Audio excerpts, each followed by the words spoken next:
We're going to talk about breathing.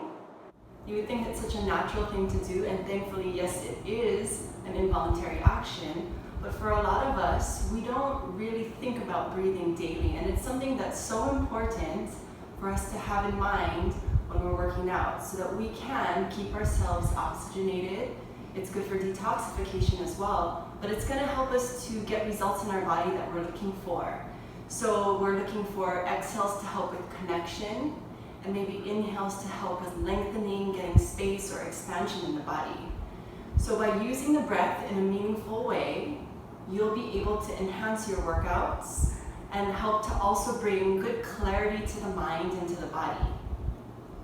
Couple of things about breathing. The anatomy of the body. We've got our lungs in here inside of our rib cage, and the muscle that's responsible for helping us to breathe is our diaphragm. And what a lot of us don't realize is that that diaphragm tucks up here underneath the ribs. It's like a big dome or like an umbrella that settles right up underneath the ribs. You'll see here in this image that it covers the whole interior of the rib cage and domes in. Now when we breathe, what happens is that muscle, the diaphragm, contracts down to draw air into the lungs. Then when we exhale, that diaphragm releases back up underneath the ribs, back into its dome shape to expel the air out. So again, it's an inhaling, the diaphragm contracts down, and exhaling, the diaphragm moves back into the rib cage. So that's pretty counterintuitive to what we tend to think about breathing.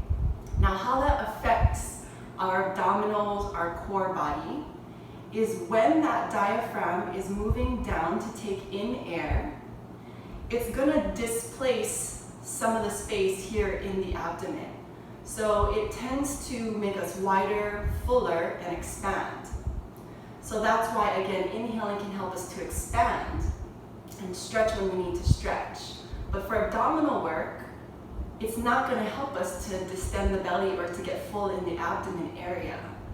That's why when we exhale and now the diaphragm moves back up, that's where we can really use the opportunity to bring the abdominals in, to create that abdominal wall to back connection, to create that cinching around the waist, that transverse belt engagement. And so with all of that coming in and hugging in around the center, it benefits us in that it's more supportive to the spine.